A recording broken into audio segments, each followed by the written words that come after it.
Salam sejahtera di dalam nama Tuhan Yesus Kristus.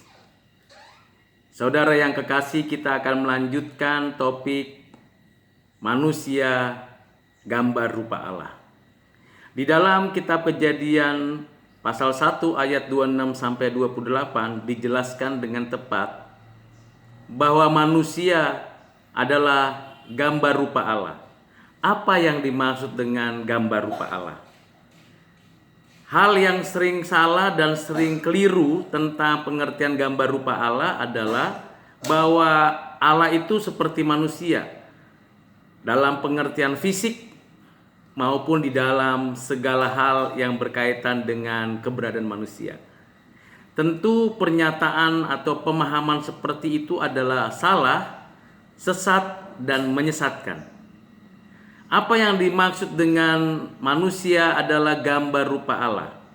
Di dalam Alkitab dengan jelas dikatakan, marilah kita menjadikan manusia menurut gambar rupa Allah. Arti yang sebenarnya, kalau kita menelusuri kata gambar rupa Allah, ada dua pemahaman yang penting untuk dimengerti. Yang pertama adalah demut. Yang kedua adalah selem. Apa artinya demut? Demut artinya itu mewakili Allah.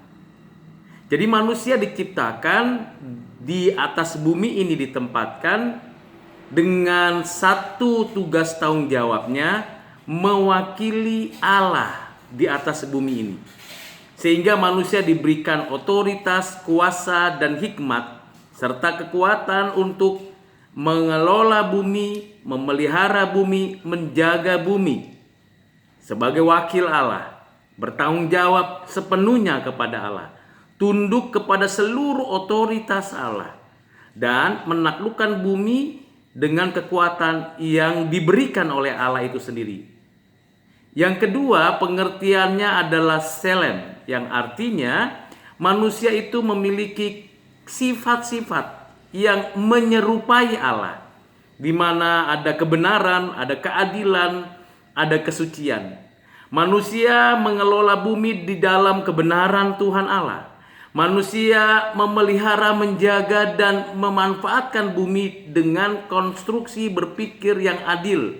Karena ada keadilan Allah di dalam diri manusia yang ditanamkannya ketika manusia diciptakan menurut gambar rupanya. Yang ketiga ialah manusia diberikan karakter yang sungguh-sungguh harus dijaga, yaitu kesuciannya. Nah, ini adalah gambaran yang utuh bicara tentang manusia diciptakan menurut gambar rupa Allah. Arti keseluruhannya adalah manusia mewakili Allah dan memiliki sifat menemukan, mencari kebenaran itu sendiri, berada di dalam keadilan dan hidup yang suci. Nah, ini penting sekali untuk dimengerti dengan utuh.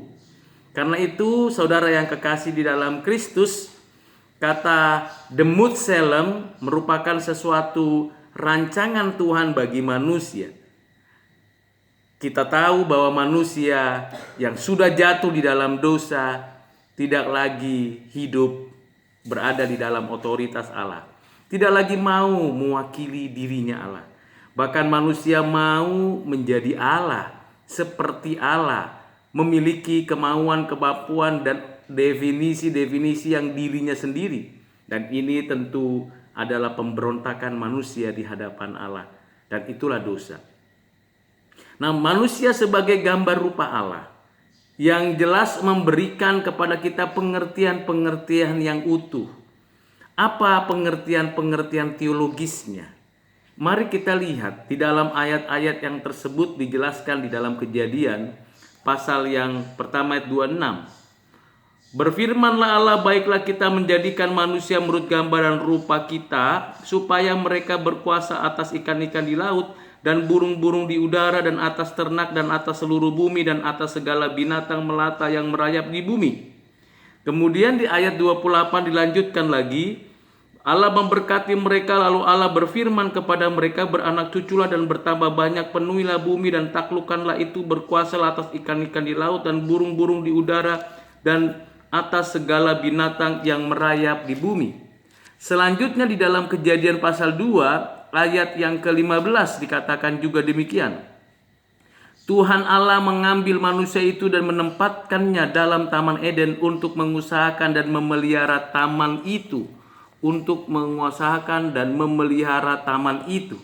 Ini menggambarkan bahwa manusia punya sesuatu yang diberikan Tuhan, yaitu kuasa, otoritas, dan kekuatan untuk menaklukkan, memelihara, mengelola bumi dengan segala isinya bagi kesejahteraan manusia, dan di dalam konteks itu manusia sedang beribadah kepada Tuhan. Di dalam Mazmur pasal 8 dijelaskan khususnya di ayat 6 dan ayat 7. Demikian firman Tuhan, namun engkau telah membuat manusia hampir sama seperti Allah dan telah memahkotanya dengan kemuliaan dan hormat. Engkau membuat dia berkuasa atas buatan tanganmu, segala-galanya telah kau letakkan di bawah kakinya. Kambing, domba, dan lembu sapi sekalian juga binatang-binatang di padang, burung-burung di udara dan ikan-ikan di laut dan apa yang melintasi arus lautan. Ayat-ayat yang saya bacakan tadi memberikan gambaran yang utuh, yang jelas bahwa manusia diciptakan menurut gambar rupa Allah untuk menaklukkan, menjaga, memelihara, dan menguasai bumi bagi kemuliaan Tuhan dan berada di dalam otoritas dirinya Allah Tritunggal itu sendiri. Saudara, mari kita menelusuri pemikiran-pemikiran ini dengan baik. Tentu ada beberapa ahli teologi atau pemikir-pemikir Kristen di masa-masa lalu bahkan sampai hari ini yang menggambarkan makna daripada Allah menciptakan manusia menurut gambar rupanya. Ada pandangan substansional, ada pandangan relasional, dan ada pandangan fungsional. Pandangan substansional menggambarkan bahwa manusia menurut gambar rupa Allah berarti manusia memiliki akal budi. Manusia punya kemampuan berpikir dan manusia mampu menggunakan pikirannya untuk menaklukkan, menguasai, dan memelihara bumi. Hanya manusia-manusia yang menggunakan pikirannya yang dapat mengerjakan semua tugas tanggung jawab Tuhan di dalam hidup manusia. Yang kedua adalah pandangan relasional, di mana kita tahu bahwa manusia sebagai gambar rupa Allah dikarenakan memiliki hubungan dengan Tuhan, memiliki kehidupan yang diperbaharui oleh Kristus, di mana kita tahu bahwa manusia sudah berdosa, punya hubungan dengan Tuhan putus, dan manusia meninggalkan Tuhan, tetapi Tuhan dengan cinta kasih-Nya mendatangkan manusia dan mendapatkan anugerah darinya sehingga manusia memiliki pemulihan hubungan kembali. Ada rekonsiliasi, ada restorasi, ada transformasi di dalam relasi dengan diri manusia sehingga manusia yang memiliki hubungan dengan Tuhan akan dipulihkan, akan diperdamaikan hubungannya dengan diri, diperdamaikan hubungannya dengan sesama, diperdamaikan hubungannya dengan alam. Dengan demikian manusia secara etis dapat membangun, memelihara, menjaga, menguasai bumi bagi kemuliaan Tuhan. Ada yang menekankan lagi bahwa ada pandangan fungsional bahwa memang manusia sebagai gambar rupa Allah adalah menunjukkan manusia sebagai penata layan yang menata layani sebagai co-creator di atas bumi, di mana sumber daya alam, sumber daya hutan, sumber daya laut, dan segala sumber daya yang ada di bumi dan segala isinya ini dimanfaatkan untuk kesejahteraan manusia, dikelola sedemikian rupa di mana manusia dimampukan untuk mengelola sebagai penata layan. Jadi ada 3 pandangan secara teologis. Pandangan substansional yang bersifat esensial, pandangan relasional yang bersifat etis, dan pandangan fungsional yang bersifat keahlian. Tentulah banyak orang yang mencoba mencenderungkan dirinya hanya pada bidang substansial.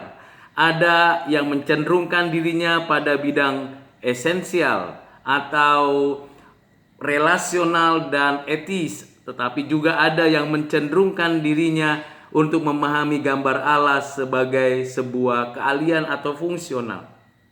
Bagi kita orang Kristen yang menyadari keberadaan manusia yang begitu penuh dengan kebijakan, penuh dengan kehormatan, penuh dengan kesempurnaan yang diciptakan Tuhan baik adanya, maka kita tahu bahwa manusia makhluk berpikir dan makhluk relasional.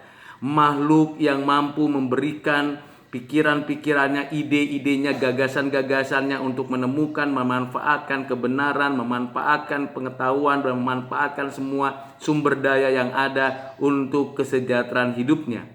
Dan kita tahu juga manusia perlu dan penting untuk membangun relasi dengan sesamanya, dengan dirinya, dengan Allah sebagai satu perwujudan kekuatan untuk manusia dapat menjaga, memelihara alam ini dengan baik. Jadi dengan kata lain, kita harus menyadari kita tidak hanya berfokus pada pandangan substansional atau esensial, kita tidak hanya berfokus pada pandangan relasional etis, kita juga tidak hanya berfokus pada pandangan fungsional keahlian, tetapi kita memiliki pengertian gambar Tuhan itu utuh di dalam diri kita. Kita akan menjalankan pengertian-pengertian itu dengan lebih baik lagi kalau kita menyadari apa tujuan Tuhan dalam hidup kita. Tujuan Tuhan menciptakan manusia menurut gambar rupanya ialah untuk memuliakannya dan menikmatinya. Melalui apa kita memuliakan dan menikmatinya? Melalui jalan kita mengelola bumi dan memelihara bumi dan menjaga bumi dengan sebaik-baiknya. Menggunakan apa kita mengelola, memelihara, menjaga bumi? Menggunakan akal budi kita, mengoptimalkan semua pikiran-pikiran kita yang baik, yang benar, yang suci, yang adil, untuk sungguh-sungguh kita kelola pikiran kita, kita kelola hati kita, kita betul-betul manfaatkan potensi dan segala sumber daya yang ada diberikan Tuhan kepada kita, segala talenta, segala bakat, segala karunia yang diberikan kepada Tuhan, kita pikirkan, kita renungkan, kita gagaskan, lalu kita tuliskan di dalam sebuah teori, konsep, prinsip, kemudian menjadi sebuah wawasan dunia kita yang baik, yang benar, yang suci, yang berpusatkan kepada Kristus, yang betul-betul mengandalkan segala kedaulatan Tuhan, kemurahan Tuhan, belas kasihan Tuhan. Nah, kalau kita punya pikiran-pikiran seperti itu, maka itu menjadi dorongan kekuatan yang mendasar untuk kita bisa mengelola bumi, mengarahkan hidup kita untuk memanfaatkan bumi dengan baik. Selanjutnya, bagaimana kita bisa mengerjakan itu? Tentu tidak sendirian. Kita perlu membangun relasi. Membangun relasi dengan sesama kita, membangun relasi dengan setiap orang sebagai bagian daripada proses pembelajaran kita mengenal diri kita.